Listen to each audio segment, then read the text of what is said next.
চুপ করে থাক ধোঁকাবাজ, চোখে তোদের নাহি লাজ।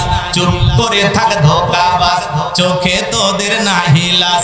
গোড়া কেটে মাথায় ঢালো পানি, তোদের চিনি আর কতকাল করবি রে শয়তানি। মুনাফিকদের স্বভাব হলো ইসলাম নামের গাছের গোড়া কেটে মাথায় পানি ঢালে, কথা বলে ঠিক না?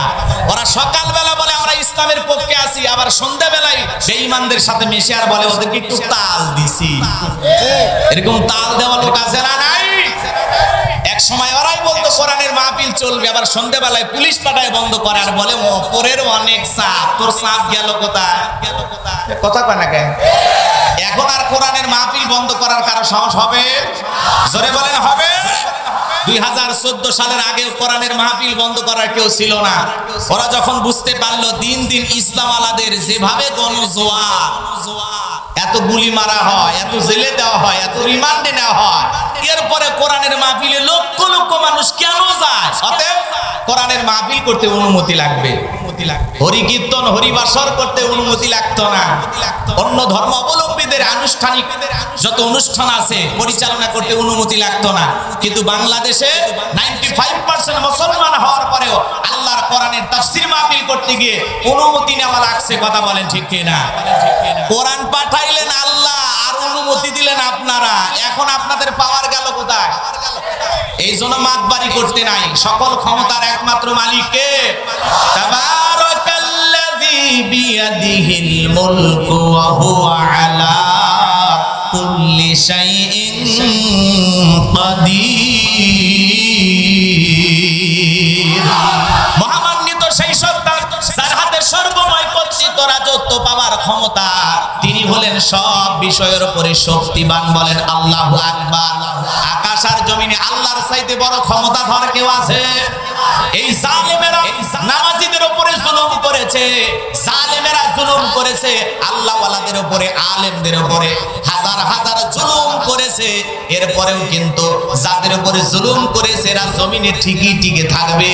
যে সমস্ত জালেমেরা জুলুম করেছে ওরা এখন পালানোর জন্য গর্ত খুঁজে পাচ্ছে না। কথা বলেন ঠিক না?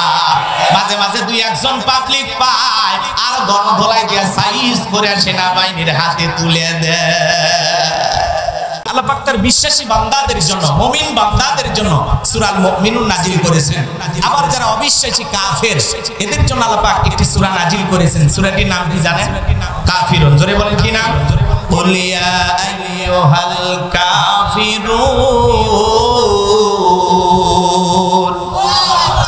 যারা অবিশ্বাসী কাফের এদের জন্য আল্লাহ পাক সূরা কাফিরুন নাজিল করেছেন। যারা মুমিন তাদের জন্য আল্লাহ পাক সূরা আল মুমিনুন নাজিল করেছেন। এই দুনিয়ার জমিনে ভালো করে বোঝার চেষ্টা করবেন।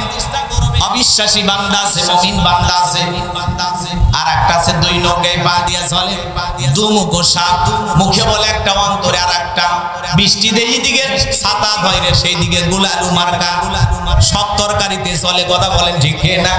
এই শ্রেণীর একজন মানুষ আছে, এই ধরনের একজন মানুষ, এক শ্রেণীর মানুষ পাওয়া যাবে, এদের নাম হলো মুনাফিক। জোরে বলেন কি না? এই মুনাফিকদের জন্য আল্লাহ পাক একটি সূরা নাজিল করেছেন, সূরার নাম মুনাফিকুন। কথা বলেন ঠিক কি না? এটা মনে রাখবেন, কাফের সেনা সহজ কিন্তু মুনাফিক সেনা বড় কঠিন। কথা বলেন না কেন? কারণ হিন্দুদের ভিতর থেকে মুনাফিকের জন্ম হয় না, খ্রিস্টানদের ভিতর থেকে মুনাফিকের জন্ম হয় না, বৌদ্ধদের ভিতর থেকে মুনাফিকের জন্ম হয় না, মুনাফিকের জন্ম হয় মুসলমানের ভিতর থেকে। কথা বলেন ঠিক কি না? এজন্য দাড়ি টুপি থাকার পরে মুনাফিক হতে পারে, হজ করার পরে আলহাজ মুনাফিক হতে পারে। কথা কয় না? একটু কথা বলবেন, না হলে কথার মজা বুঝবেন না। আশেপাশে ঘুরঘুর করে দেখে বোঝাই যায় না ইসলামের চূড়ান্ত দুশমন, নামধারী মার্কা মুসলমান। মুনাফিক কারা? যারা গাছের গোড়া কেটে মাথায় পানি ঢালে। কথা বলেন না কেন? চুপ করে থাক ধোঁকাবাজ, চোখে তোদের নাহি লাজ। চুপ করে থাক ধোঁকাবাজ, চোখে তোদের নাহি লাজ। গোড়া কেটে মাথায় ঢালো পানি, তোদের চিনি আর কতকাল করবি রে শয়তানি।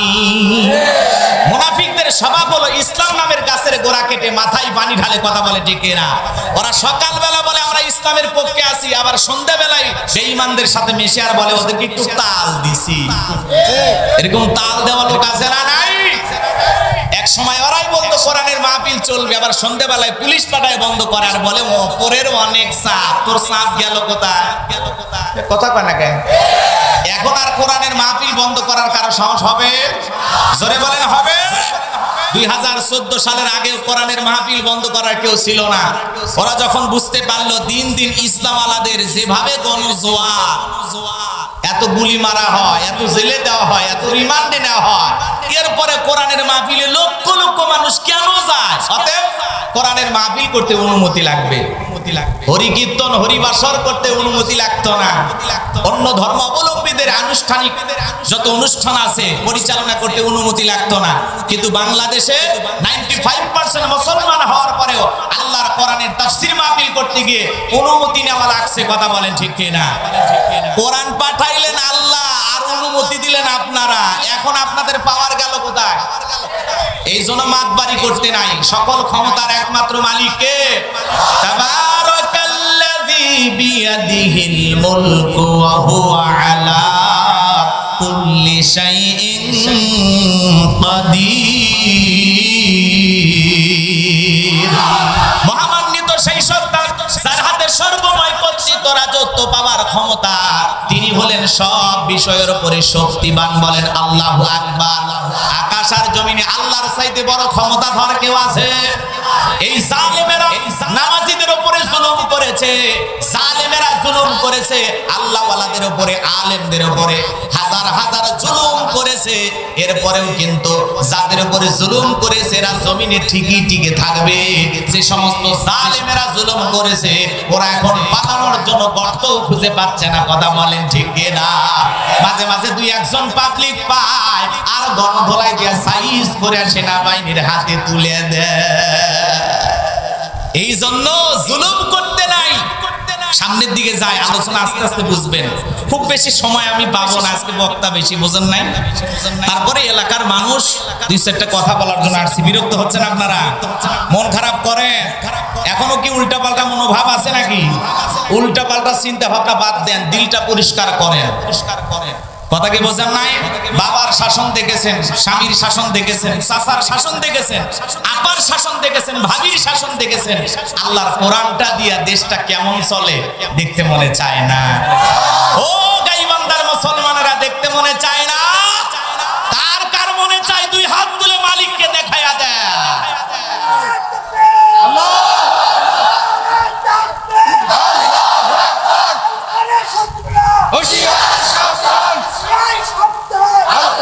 সম্মানিত ভাইয়েরা আমার, এই জন্য মুনাফিক চেনা বড় কঠিন। মুনাফিকদের চরিত্রটা কেমন আল্লাহ তাআলা সেই কথা প্রকাশ করে দিয়েছেন। কিন্তু আজকে আমি মুনাফিকদেরকে নিয়ে আলোচনা করব না, আমি কাফেরদেরকে নিয়ে আলোচনা করব না, আমি আলোচনা করব আল্লাহর ভিআইপি মুমিন বান্দাদেরকে নিয়ে। বলেন আল্লাহু আকবার। তাহলে সূরার নাম সূরাল মুমিনুন। কত নাম্বার সূরা? 23 নাম্বার সূরা। মোট আয়াত আছে 118, রুকু আছে 6টি। বিশ্বনবীর মক্কার জিন্দেগিতে এই সূরাটি নাজিল হয়েছেন। রাসূল আকরাম সাল্লাল্লাহু আলাইহি সাল্লামের জীবনের দুইটা পর্ব, একটা মাক্কি আর একটা মাদানী। মক্কায় অবস্থানকালে যত সূরা নাজিল হয়েছে এই সূরাগুলোকে মাক্কি সূরা বলা হয়। হিজরতের পরে যত সূরা নাজিল হয়েছে এগুলোকে মাদানী সূরা বলা হয়। বলেন আল্লাহু আকবার। কথা কি ক্লিয়ার? বুঝতেছেন? কষ্ট হচ্ছে না তো বাবা? তাহলে সূরার নাম বলেন তো কি নাম? ওয়াজ শোনার পরে কালকে যদি আসাদ পরে কেউ জিজ্ঞাসা করে, এ পশ্চিম বানিহালির বাউস্তা চিনির বেটা গোলাম রব্বানি বলে ওয়াজ করছে, কোন সূরা? মনে থাকবে না? কথা কয় না। সূরার নাম কি? সূরাল মুমিনুন। মনে রাখা লাগবে, ভুলে গেলে চলবে না। এই যে ভাই আগেই বলছে যে প্যান্ডেলে কথা রেখে গেলে হবে না, বাড়ি পর্যন্ত নিয়ে যাওয়া লাগবে। সূরার নাম কি? সূরাল মুমিনুন। মনে থাকবে তো ইনশাআল্লাহ? চলুন জবান ছেড়ে সবাই আমার সাথে তিলাওয়াত করুন। আউযু বিল্লাহি মিনাশ শাইতানির রাজীম। বিসমিল্লাহির রাহমানির রহিম। আল্লাহু আকবার।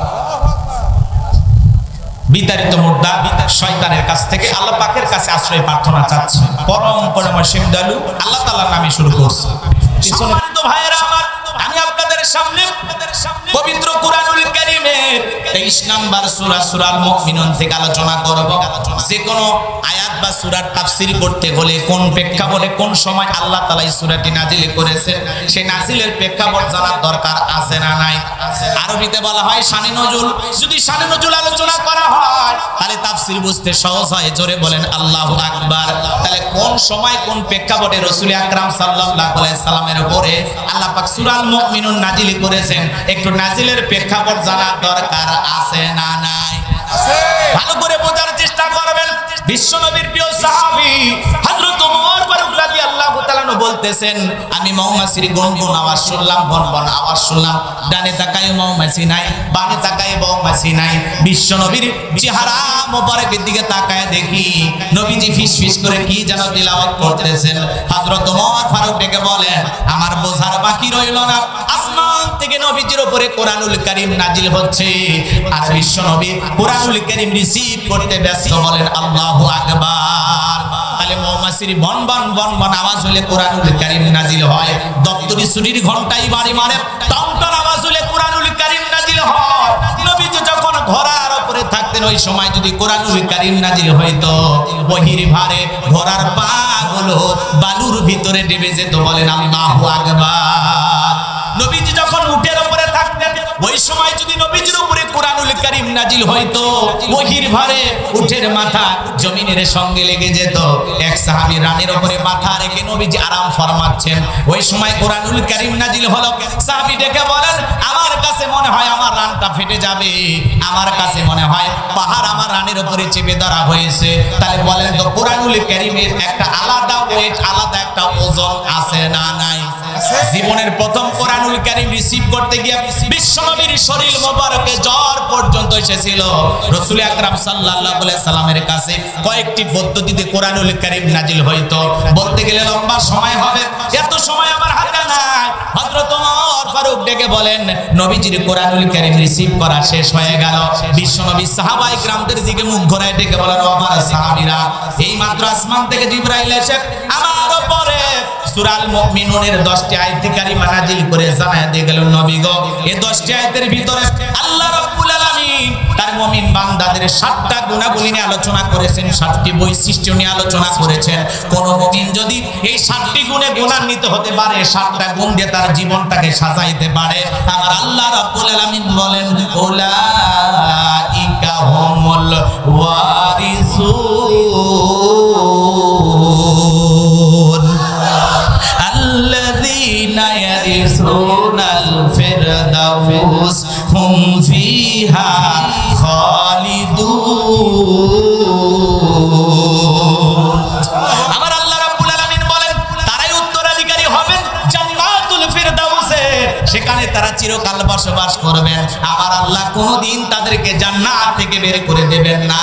চিৎকার মেরে বলুন সুবহানাল্লাহ। কি সেই 7টা গুণাবলী, কি সেই 7টি বৈশিষ্ট্য? আল্লাহর জান্নাতে কারা কারা যেতে চান? দুটো হাত তুলে আল্লাহকে একবার দেখান।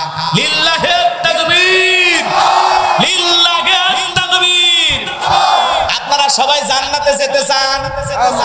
চাওয়ার যে দুর্বল অবস্থা, হাত কি নামাইতে বলেছি? হাত টান টান করে তোলেন। আপনারা সবাই কি জান্নাতে যেতে চান? জান্নাতে যেতে হলে কয়টা গুণাবলী? জোরে বলেন কয়টি? আরো জোরে। 2024 সাল। 7টি গুণাবলী কি কি জানার দরকার আছে না নাই? হাত নামান। এই 7টি গুণাবলী কি আমি খুব দ্রুত আপনাদের সামনে বলার চেষ্টা করব ইনশাআল্লাহ। নড়াচড়া করবেন না, ওঠার বসা করবেন না, একটু পরিবেশটাকে সুন্দর রাখার চেষ্টা করবেন। অনেকে দুই একজন উঠতেছেন, এলাকার মানুষ বেশি ধমক দেওয়া যাবে না, পরে আবার বলবেন ছেলেটা ভালো না। কথা কি বোঝেন না? এজন্য দয়া করে কোরআনের মাহফিল থেকে নড়াচড়া করবেন না, পরিবেশটাকে সুন্দর রাখবেন। আমি বুঝতেছি আপনাদের অনেক গরম লাগতেছে, কিন্তু বলেন তো বাজান, এই গরম এটা তো সাধারণ গরম। কথা বলেন না কেন? রাগ করতেছেন আপনারা? বিরক্ত হইতেছে? অনেকে খালি গায়ে জি জি এই ছেলেবেলে আস্তে সাবধান সাবধান সাবধান সাবধান। এদিকে খেয়াল করেন বাজান, জীবনে অনেক সহ্য করেছেন, আজকে আল্লাহর কোরআন শোনার জন্য একটু কষ্ট করেন। কষ্ট যত বেশি আমলনামায় নেকিও তত বেশি। কথা বলেন ঠিক কি না? জান্নাতের বাগানে বসেছেন, আল্লাহ পাক যেন আমাদের সবাইকে এইভাবে জান্নাতে বসে আল্লাহর কণ্ঠে কোরআনের আলোচনা শোনার তৌফিক দান করেন। জোরে বলেন আমিন। জান্নাতের মধ্যে মাহফিল হবে, আপনারা জানেন না? কথা বলেন না কেন? মনে থাকবে তো ইনশাআল্লাহ? জান্নাতের মাহফিলের শ্রোতা হিসেবে আল্লাহ যেন আমাদেরকে কবুল করেন। জোরে বলেন আমিন। 7টি গুণাবলী কি কি? ভূমিকা দেওয়ার কোনো সুযোগ নাই। বিশ্বনবী তখন সাহাবায়ে কেরামদের সামনে তেলাওয়াত করে শোনায় দিলেন। আমার আল্লাহ বলেন, قد فلح المؤمنون। আমার আল্লাহ বলেন, অবশ্যই মুমিনেরা সফল। অলরেডি মুমিনেরা সফল। সফল হয়েছে তারা ঈমান এনেছে যারা। ঈমানদার ছাড়া আল্লাহর কাছে সফল হওয়া যাবে না। আল্লাহু আকবার বলেন। সফল হয়েছে কারা? ঈমান এনেছে যারা। জোরে বলেন, সফল হয়েছে কারা? ঈমান এনেছে যারা। আমাদের কাছে সফলতার মাপকাঠি কি? আমরা মনে করি ক্ষমতা থাকলে সফল, টাকা থাকলে সফল। পৃথিবীর সবাই চেনে জানে যারা সেলিব্রিটি, এরা বুঝি সফল না। ভালো করে বোঝার চেষ্টা করবে। পৃথিবীতে ক্ষমতার দিক দিয়ে সফল, পুরো পৃথিবীতে বর্তমান সবচাইতে বড় ক্ষমতাধর ব্যক্তির নাম কি? জো বাইডেন, আমেরিকার প্রেসিডেন্ট। কথা বলেন ঠিক কিনা? এ হলো পৃথিবীর সবচাইতে বড় ক্ষমতাধর। এ ক্ষমতার দিক দিয়ে সফল। ভালো করে বোঝার চেষ্টা করবে। এ যত বড় ক্ষমতাধর হোক না কেন, আসাদমোর বাজারে একজন তরি তরকারি বিক্রি করে, সবজি বিক্রেতা। আজান দেওয়ার পরে দোকানদারি বন্ধ করে লোকটা যদি ঈমানদার হয়, আর আসাদমোর বাজার জামে মসজিদে গিয়ে যদি আল্লাহকে সিজদা দেয়, ভালো করে বলেন তো বাজার গো আমার, ওই পৃথিবীর বড় নেতা জো বাইডেনের চেয়ে এই সবজি বিক্রেতা ঈমানদারের দাম কম না বেশি? আরেকটু জোরে বলেন, কম না বেশি? বেশি হওয়ার পিছনে কারণ কি? কারণ লোকটা ঈমানদার। কথা বলেন ঠিক কি না? ভালো করে বোঝার চেষ্টা করবেন। এজন্য ক্ষমতা থাকলে সফল হওয়া যায় না। কথাকে বোঝা গেল? উত্তর কোরিয়ার প্রেসিডেন্ট কাটিং মারা মাল কিম জং দেখছেন আপনারা? কথা বলেন, আছে না নাই?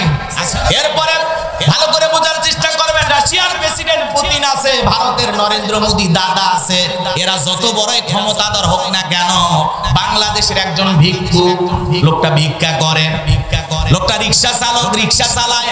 আজান দেওয়ার পরে যদি ভিক্ষা বন্ধ করে মসজিদে গিয়ে আল্লাহকে সিজদা দেয়, রিকশা চালানো বন্ধ করে যদি মসজিদে গিয়ে আল্লাহকে সিজদা দেয়, এই পৃথিবীর বড় বড় লিডারদের চাইতে, নেতাদের চাইতে ওই ঈমানদার রিকশা চালক ভিক্ষুকের দাম আল্লাহর কাছে কম না বেশি? জোরে বলেন, কম না বেশি? তার মানে পরিষ্কার হয়ে গেল, ঈমান আছে যার, আল্লাহর কাছে দাম আছে তার। ঈমান নাই, কোন বেঈমানের দাম আল্লাহর কাছে নাই। বেঈমানরা ক্ষমতার দিক দিয়ে দুনিয়াতে সফল হতে পারে, মরণের পরে পরকালে সবগুলোকে পিটাইয়া জাহান্নামে দিবেন কি? এই জন্য মুমিনেরা দুনিয়াতে সফল, আখিরাতে সফল। বলেন আল্লাহু আকবার। আর বেঈমানেরা ওরা দুনিয়াতে সফল হতে পারে, ক্ষমতার দাম্ভিকতায় পাগল পারা হয়ে যেতে পারে, মরণের পরে পরকালে ওই বেঈমানদের 4 পয়সা দাম আল্লাহর কাছে নাই। কথাকে বোঝা যায়? এই জন্য ভালো করে বুঝবেন, সফল হয়েছে তারা, ঈমান এনেছে যারা।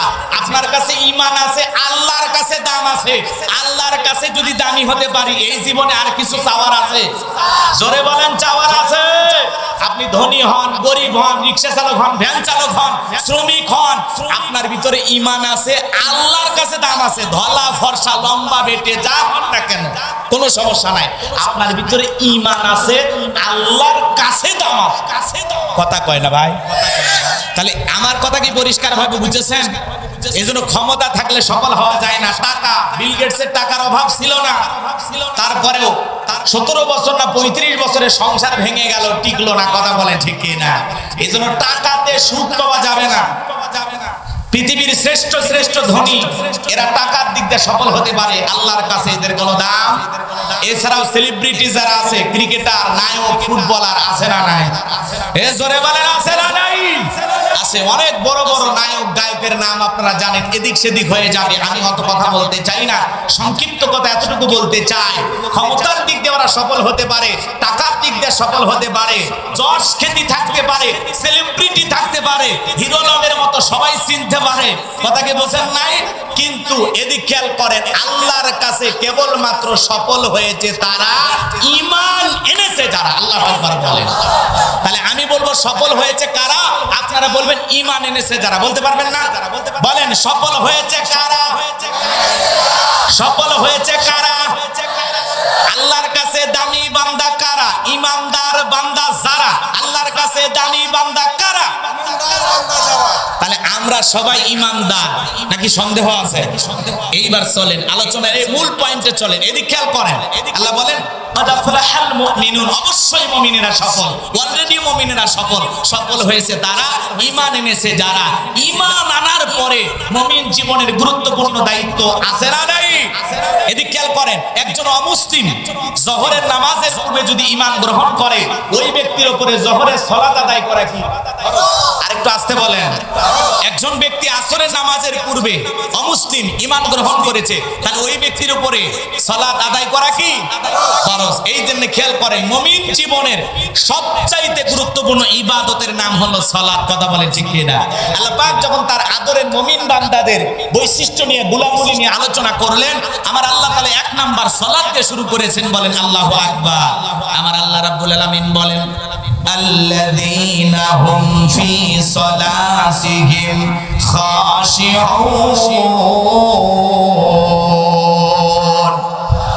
আমার আল্লাহ রাব্বুল আলামিন বলেন মুমিন বান্দারা এক নাম্বার গুণাবলী, যারা নিজেদের সালাত বিনয়ের সহিত, নম্রতার সহিত আল্লাহ তাআলার ভয় নিয়ে আদায় করে। গভীর মনোযোগ দিয়ে কথাগুলো বোঝার চেষ্টা করবেন। আল্লাযীনা হুম ফি সালাতিহিম খাশিউন, যারা নিজেদের সালাত বিনয়ের সহিত, নম্রতার সহিত খুশু ভাব নিয়ে আদায় করে। তাফসীর ইবনে কাসির থেকে বলছি, তাফসীর কারকেরা এর ব্যাখ্যায় লিখেছেন, ভালো করে বোঝার চেষ্টা করবেন। নামাজের ভিতরে এমন মনোযোগ আনা লাগবে, মনের ভিতরে কোনো সুচিন্তা, কুচিন্তা, দুশ্চিন্তা রাখা যাবে না। মনের ভিতরে দুনিয়াবি কোনো টেনশন, চিন্তা ভাবনা রাখা যাবে না।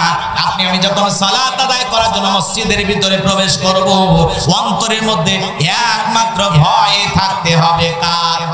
ইয়া আইয়ুহাল্লাযীনা আমানুত্তাকুল্লাহ, হে ঈমানদারগণ আমি আল্লাহকে ভয় করো, হাক্কা তুকাতিহি, ভয় করার মতো ভয় করো। আপনি আমি সালাতে দাঁড়িয়ে যাব, এমন ভাবে আল্লাহ তাআলাকে ভয় করব। ভালো করে বোঝার চেষ্টা করবেন, দুনিয়াবি কোনো চিন্তা ভাবনা মনের মধ্যে রাখা যাবে না। ব্যবসা বাণিজ্যের কথা, বিবির কথা, সংসারের কথা, দুনিয়াবি কোনো রাজনৈতিক দলের কথা, সব চিন্তা ভাবনা মসজিদের বাইরে রেখে একমাত্র আল্লাহর ভয় নিয়ে মসজিদে প্রবেশ করে বিনয়ের সহিত, নম্রতার সহিত আল্লাহর ভয় নিয়ে নামাজের মধ্যে দাঁড়ানোর দরকার আছে না নাই? কিভাবে আল্লাহকে ভয় করবেন, কিভাবে আল্লাহর ভয়ে সালাত আদায় করবেন, একটু জানার দরকার আছে না নাই? বিশ্বনবী কিভাবে সালাত আদায় করেছেন? আম্মা জান আয়েশা রাদিয়াল্লাহু তাআলা আনহা বলেন, নবীজি নামাজের ভিতরে এত লম্বা সময় ধরে দাঁড়িয়ে থাকতেন। আম্মা জান আয়েশা বলেন, আমি তাকায়া দেখতাম রাসূলের পাগুলো ফুলে উঠেছে। এত লম্বা সময় নবীজি নামাজের মধ্যে দাঁড়িয়ে থাকতেন। আম্মা জান আয়েশা আরো ডেকে বলেন, নবীজি এত লম্বা সময় রুকু করতেন, এত লম্বা সময় সিজদা করতেন, মাঝে মাঝে মনে হয় নবীজি আর কোনোদিন সিজদা থেকে মাথা উঠাবেন না। আম্মা জান আয়েশা বলেন, একদিন রাতের বেলায় দেখি নবীজি সিজদা দিয়ে এত কান্না করেছেন, কাঁদতে কাঁদতে নামাজের জায়গাটা ভিজে গেছে। নবীজি সিজদা থেকে মাথা উঠাইলেন। আম্মা জান আয়েশা ডেকে বলেন, নবী গো এত কান্না কেন করেছেন, কি হয়েছে আপনার? ডেকে বলে, আয়েশা আমি তো আমার জন্য কাঁদি না, আমি কাঁদি আমার গুনাহগার উম্মতের জন্য। আমি আল্লাহ তাআলার কাছে কেঁদে বলি, আল্লাহ আমার গুনাহগার উম্মতের গুনাহগুলো মাফ করে দাও, আমার গুনাহগার উম্মতকে তুমি মাফ করে দাও। আমি আল্লাহ তাআলার কাছে আমার উম্মতের জন্য দোয়া করি, আমার আল্লাহ পাক যেন আমার উম্মতকে জাহান্নামের আগুনে না পোড়ায়। নবীজি ভালো করে বোঝার চেষ্টা করবেন, যেই নবী আপনার আমার জন্য সিজদায় কাঁদতে কাঁদতে আল্লাহর কাছে আপনারা আমার গুনাহ মাফের আশায় দোয়া করেন। তাহলে আমরা যে গুনাহগার, আমরা যে মূল ভিকটিম, মূল আসামি, মূল অপরাধী, আমাদেরও সিজদায় গিয়ে নিজেদের অপরাধের জন্য, গুনাহের জন্য আল্লাহর কাছে কান্না করার দরকার আছে না নাই? আছে না? যেই নবীর জীবনে কোনো গুনাহ নাই, সেই নবী দিনের মধ্যে 70 থেকে 100 বার ইস্তেগফার করতেন, তওবা করতেন, আল্লাহু আকবার বলেন। আর আপনার আমার জীবন গুনাহ দিয়া ভরপুর। এত গুনাহ করেছি, তাকাইলে দেখি গুনার গুনাহ। কথা বলেন ঠিক কি না? তাহলে আমরা যে এত গুনাহ করেছি, বলেন তো বাজান, সিজদার মাধ্যমে আমাদের গুনাহ মাফ চাওয়ার দরকার আছে না নাই? আছে। 5 ওয়াক্ত সালাত এটা তো আদায় করাই লাগবে। পাশাপাশি গভীর রাতের 1টা 2টা 3টার দিকে উঠা তাহাজ্জুদের সালাতে যাই নামাজে দাঁড়ায় যেতে হবে। নামাজের মতো আদায় করা লাগবে বাজান গো আমার। দুনিয়ার ব্যবসা বাণিজ্যের কারণে, দুনিয়ার কাজকর্মের কারণে সঠিকভাবে আমরা দিনের বেলায় সময় দিতে পারি না, পরিপূর্ণভাবে সালাত আদায় করতে পারি না।